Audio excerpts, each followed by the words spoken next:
If you can't give me a grandchild, then we should consider getting a divorce. Fine, I understand. However, I am pregnant. Huh? I'm a homemaker in my 30s, living with my husband Jones, who works in an office. I first met Jones while working at a company related to the food industry. As we interacted over various transactions, I found myself drawn to his occasional smiles. Taking the initiative, I proposed a relationship. Initially rejected because he had a girlfriend, he later approached me a month later, having broken up with her. Apparently, since my confession, he had started thinking about me. And when his girlfriend sensed the change, she asked if he had found someone else. Upon nodding, they agreed to part ways, and that's what I heard.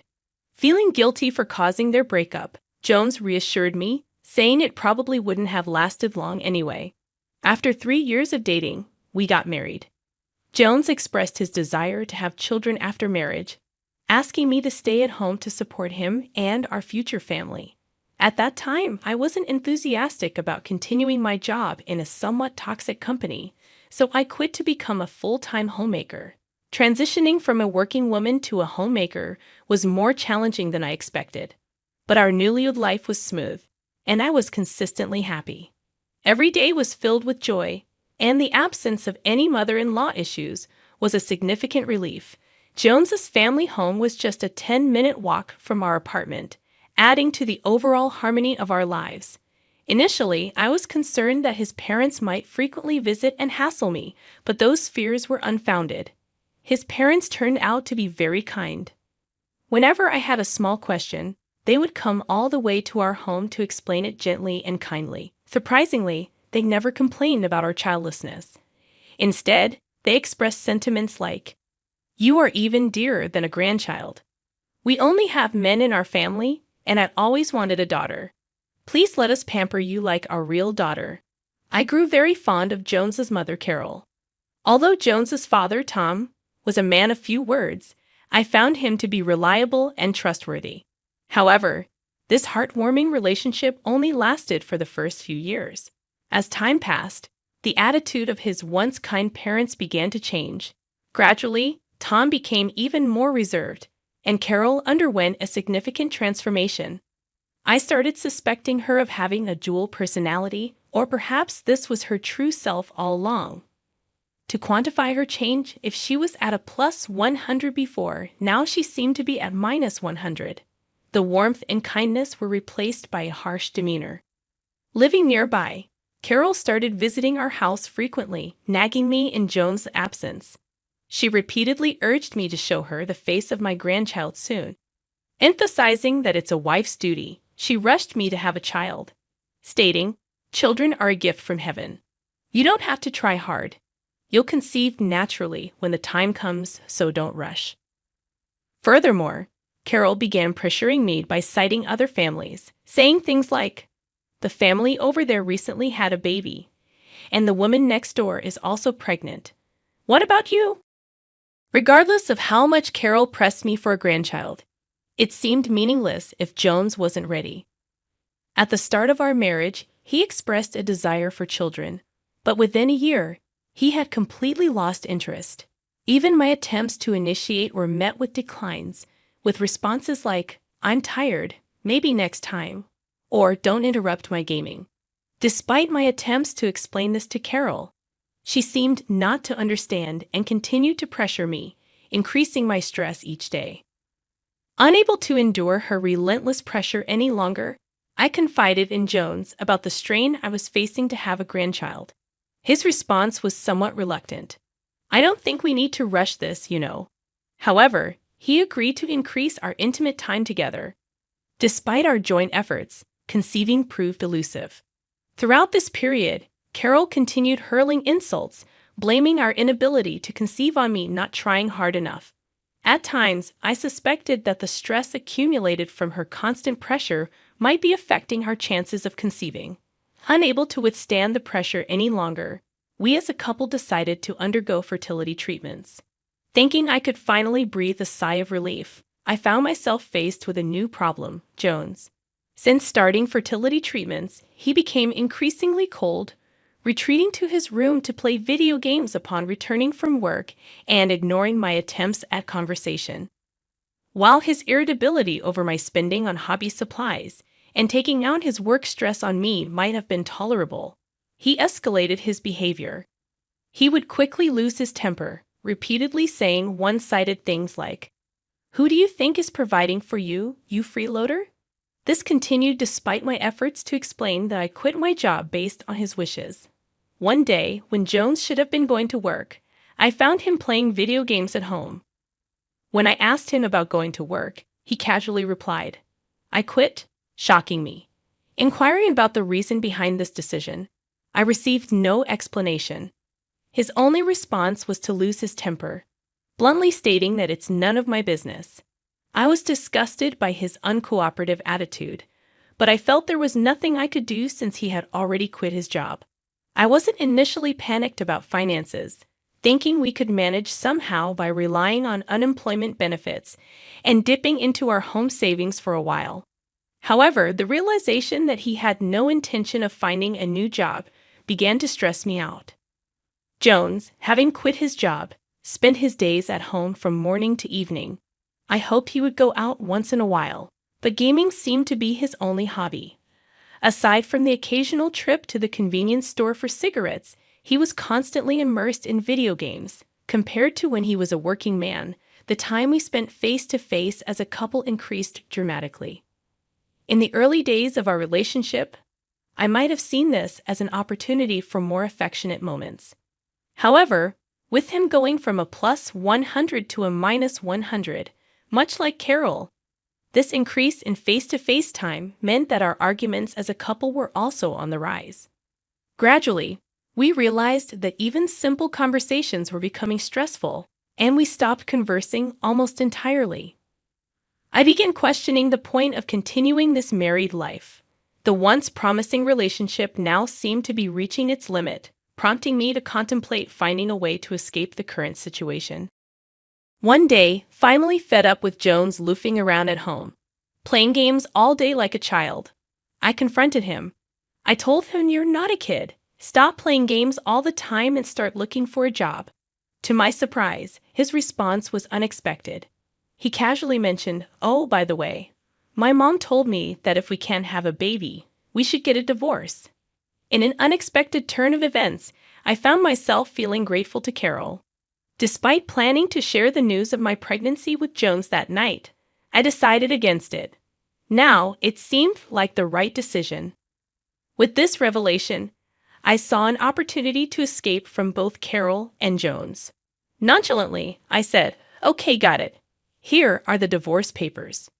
I pulled out the already filled-out divorce papers from a drawer and handed them to him. Clearly not expecting me to agree to the divorce, let alone produce ready-to-sign papers, Jones was taken aback, stuttering and freezing on the spot.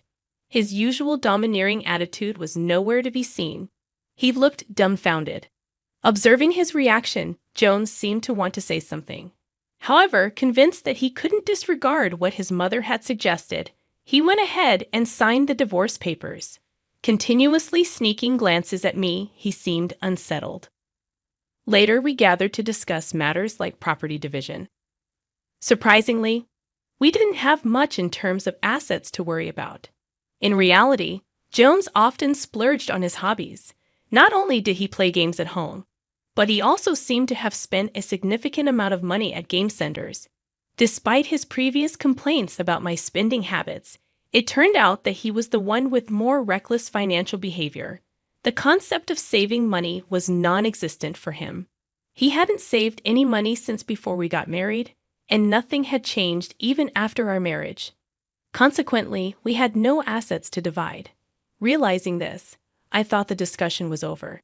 Despite Jones insisting that a considerable amount of savings in a passbook should be part of the property division, I clarified that these savings were accumulated before our marriage and therefore not subject to property division. Watching his face turn progressively paler, I informed him, "Unfortunately, the condo is in my name, so you have no rights to it. Moreover, I've already put it up for sale, so you can't live here anymore. It would be a nuisance, so please leave immediately." With a smile, I added, "Besides, I thought this condo would become too small in the future, so I have been saving up for a new home." Before marrying Jones, saving was a hobby of mine. Even with a regular job, I had managed to save quite a bit. I used those savings to buy the condo during a time of rapid advancement, meaning it wouldn't be subject to property division this time. He seemed unaware of this fact and thought he could get half of my assets. Upon realizing he won't be part of the asset division, my husband was in a state of shock.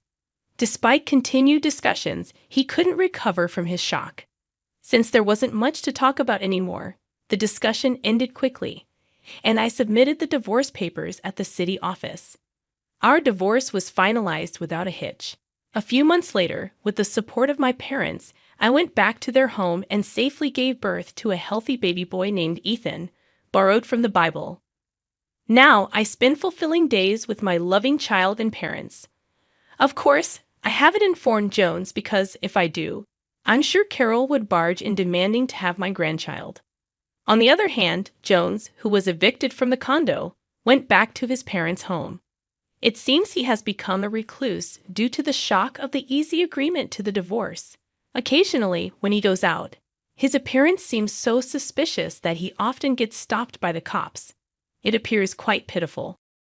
Later, I learned that the reason Jones quit his job was due to issues with interpersonal relationships. Apparently, he had a bad reputation at the office, with a habit of bad-mouthing others, especially disliked by female employees. Eventually, he was ignored by everyone, and unable to withstand such circumstances, he suddenly quit his job. It appears he might have been that kind of person even before our marriage, only showing kindness in front of me, an utterly deceptive man. 3 years later, I found myself working as the manager of a craft store. Around the time I became a regular at a local craft store, the owner approached me, proposing that I take over the store as they were considering retirement. At that time, my parents were actively helping with childcare, giving me considerable free time. I thought it might be nice to have a job to keep my hands busy. Besides, if I refused, it would inconvenience many regular customers. With these thoughts, I decided to take over the store. Today, as I was serving the occasional regular customer, an unexpected visitor arrived. Carol and Jones. "Well, a pretty nice store for you, huh?" Jones commented. Annoyed by their transparent flattery, I asked, "So, what brings you here?" Carol's response was incomprehensible, stating something about giving her grandchild back to her. It seemed Carol somehow heard that I had given birth and was considering making the child the heir. "You were already pregnant when I proposed divorce.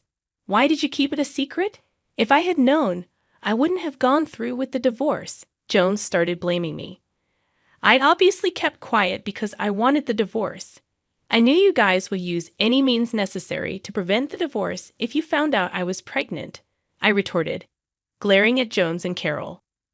When Carol asked if I was giving back her grandchild, insisting she wanted to live with the child as soon as possible, making an absurd statement about the 3 years we had been together, I stood there flabbergasted. At that moment, my parents and Ethan appeared, asking what the matter was, as they had rushed over after being notified by a regular customer. Carol, seeing Ethan holding hands with my parents, approached him, saying, "Oh, how cute. He looks just like Jones when he was a child. Look, I'm your grandma." Trying to stop her, I found Ethan declaring, "I only have one grandma," and hugging my mother. My mother asked Carol to leave, but Jones tried to forcibly take Ethan away from my parents, yelling for us to give the kid to his mother.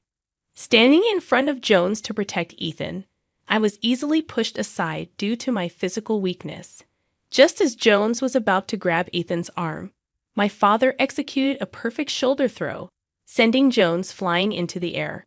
My father, a police officer skilled in martial arts and a former national champion, showed his badge and warned Carol, ready to take necessary actions if they continued to bother us. Carol turned pale and ran away, dragging Jones with her. I never knew what became of them after that incident, and frankly, I didn't want to know. Several years later, Ethan began aspiring to become a police officer, looking up to my father.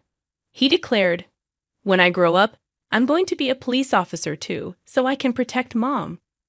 Under my father's guidance, Ethan's martial arts skills became unbeatable among his peers. I plan to continue watching over my wonderfully grown son